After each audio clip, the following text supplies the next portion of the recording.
Hello everyone, welcome back to Sri Bala Vantalu. ఈరోజు వీడియోలో కమ్మనైన కాకరకాయ ఉల్లికారం ప్రిపేర్ చేసుకుందామండి. కాకరకాయ అంటే చాలామందికి ఇష్టం ఉండదు కదా, చేదుగా ఉంటుందనేది చాలామంది ఇష్టపడరు. కానీ నేను చెప్పే ఈ ప్రాసెస్లో కాకరకాయ ఉల్లికారాన్ని ప్రిపేర్ చేసామంటే అసలు కాకరకాయ చేదు అనేదే ఉండదు. చాలా తక్కువ ఆయిల్తో టేస్టీగా కాకరకాయ ఉల్లికారాన్ని ప్రిపేర్ చేసుకోవచ్చు. మరైతే లేట్ చేయకుండా మనము కాకరకాయ ఉల్లికారాన్ని ఎలా ప్రిపేర్ చేసుకోవాలి అన్నది చూసేద్దాం. నేను ఇక్కడ ఒక పావు కేజీ కాకరకాయలు తీసుకున్నాను. కాకరకాయల మీద ఈ బుడపలన్నిటిని చాకుతో ఇలా తీసేయాలి. కాకరకాయలన్నిటికీ పైన చెక్కు తీసేసి ఒకసారి శుభ్రంగా కడిగేసి మొదలు చివర కట్ చేసుకోవాలి. కాకరకాయల్ని మీకు నచ్చిన షేప్లో కట్ చేసుకోవచ్చు. ఇలా చక్రాలుగా కానీ చిన్న చిన్న పీసెస్గా కానీ మనకు ఎలా నచ్చితే అలాగా కట్ చేసుకోవచ్చు. చూడండి, ఇలా చిన్న చిన్న పీసెస్గా అయినా కట్ చేసుకోవచ్చు. ఎలా నచ్చితే అలా కట్ చేసుకోవచ్చు. నేనైతే కాకరకాయలన్నిటినీ చిన్న చిన్న పీసెస్గానే కట్ చేస్తున్నాను. బాగా వేగుతాయి కదా అన్నట్లు ఇలా చిన్న పీసెస్గా కట్ చేస్తున్నాను. కాకరకాయల్లో ఉన్న విత్తనాలన్నిటినీ తీసేసుకోవాలి. కానీ కొంతమందికి కాకరకాయల్లో ఉన్న విత్తనాలతో పాటే కర్రీ చేసుకోవడం ఇష్టపడతారు. మీకు అలా నచ్చితే కాకరకాయల్లో విత్తనాలు తీయకుండానే కర్రీని ప్రిపేర్ చేసుకోవచ్చు. ఇలా చిన్న చిన్న పీసెస్గా కట్ చేసుకొని కాకరకాయలన్నిటినీ వాటర్లో 1 టేబుల్ స్పూన్ సాల్ట్ వేసేసుకొని కలిపేసి కట్ చేసి పెట్టుకున్న కాకరకాయ ముక్కలన్నిటినీ సాల్ట్ వాటర్లో వేసేసి ఒక అరగంట పాటు రెస్ట్ ఇద్దాం. అరగంట పాటు సాల్ట్ వాటర్లో ఉంచామంటే కాకరకాయ ముక్కలన్నిటినీ కాకరకాయల్లో ఉన్న చేదంతా పోతుందండి. ఇప్పుడు స్టవ్ ఆన్ చేసి ఒక మందపాటి ప్యాన్ పెట్టుకోవాలి.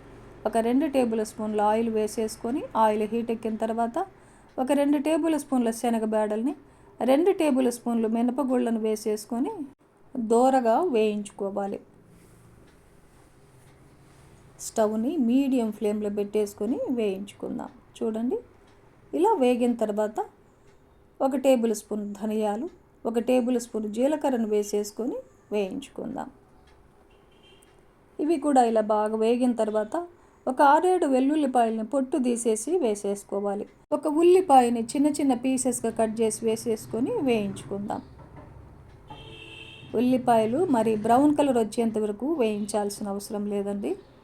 కొద్దిగా చింతపండును కూడా వేసేసుకుందాం. మరీ ఎక్కువ వేయాల్సిన అవసరం లేదండి. చింతపండు ఎక్కువ వేసారంటే పులుపు వచ్చేస్తుంది, కర్రీ టేస్ట్ పాడవుతుందన్నమాట. లైట్గా చింతపండును వేసేసుకొని టేస్ట్కి సరిపడా సాల్ట్ వేసేసుకొని వేయించుకుందాం. చూడండి, ఇలా వేగిన తర్వాత స్టవ్ ఆపేసి ఇదంతా సపరేట్గా ఒక బౌల్లో తీసుకొని పూర్తిగా చల్లారనివ్వాలి.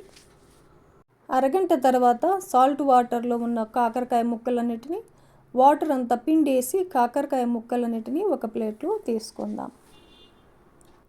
స్టవ్ ఆన్ చేసి మళ్ళీ అదే ప్యాన్ పెట్టేసుకొని ఒక 2 టేబుల్ స్పూన్లు ఆయిల్ వేస్తున్నాను.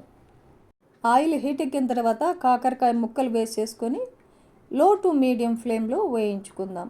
ఇవి వేగుతూ ఉంటాయి.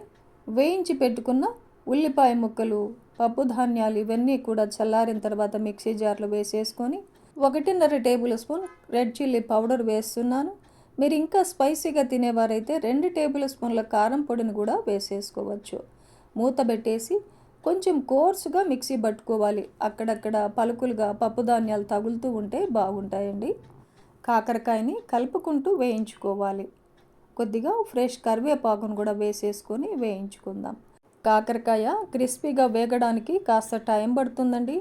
కనీసం ఒక 10 నిమిషాల వరకు టైం పడుతుంది. లో టు మీడియం ఫ్లేమ్లో ఫ్లేమ్ను అడ్జస్ట్ చేసుకుంటూ మాడిపోకుండా కాకరకాయ ముక్కలు వేయించుకోవాలి. చూడండి, ఇప్పుడు మనకు సరిగ్గా వేగాయి అన్నమాట. కాకరకాయ ముక్కల్ని కొద్దిగా అలా నొక్కి చూసామంటే మెత్తగా కట్ అయిపోవాలన్నమాట. చూడండి, మెత్తగా కట్ అయిపోతున్నాయి కదా. కాకరకాయ ముక్కలు మనకు చాలా బాగా వేగిపోయాయి. ఇప్పుడు స్టవ్ని లో ఫ్లేమ్లో పెట్టేసుకొని మిక్సీ పట్టుకున్న మసాలానంతా వేసేసుకొని లో ఫ్లేమ్లోని ఒక 2 నిమిషాల పాటు కలుపుకుంటూ వేయించుకోవాలి. మసాలాలు మాడిపోకుండా వేయించుకోవాలన్నమాట. ఒకసారి టేస్ట్ చేయండి, సాల్ట్ ఏమైనా తక్కువ ఉందా అన్నది తెలుసుకొని ఏమైనా తక్కువ అనిపిస్తే ఈ స్టేజ్లో సాల్ట్ వేసేసుకొని కలిపేసుకోవచ్చు. కమ్మనైన కాకరకాయ ఉల్లికారం మనకు రెడీ అయిపోయింది. డిష్ అవుట్ చేసుకుందాం. వేడి వేడి అన్నంలో ఈ కాకరకాయ ఉల్లికారం వేసుకొని తిన్నామంటే చాలా టేస్టీగా ఉంటుందండి. కాకరకాయ అంటే ఇష్టం లేని వారు కూడా చాలా ఇష్టంగా తినేస్తారండి. ఈ కాకరకాయ ఉల్లికారం కర్రీ ఫ్రిడ్జ్లో పెట్టామంటే 2-3 రోజుల వరకు స్టోర్ ఉంటుందండి. ఈ ప్రాసెస్లో మీరు కూడా కాకరకాయ ఉల్లికారం రెసిపీని ప్రిపేర్ చేసి ఫ్యామిలీతో టేస్ట్ చేయండి. ఈ వీడియో నచ్చితే లైక్ చేసి షేర్ చేయండి, సబ్స్క్రైబ్ చేయండి. థ్యాంక్ యూ అండి. Thanks for watching.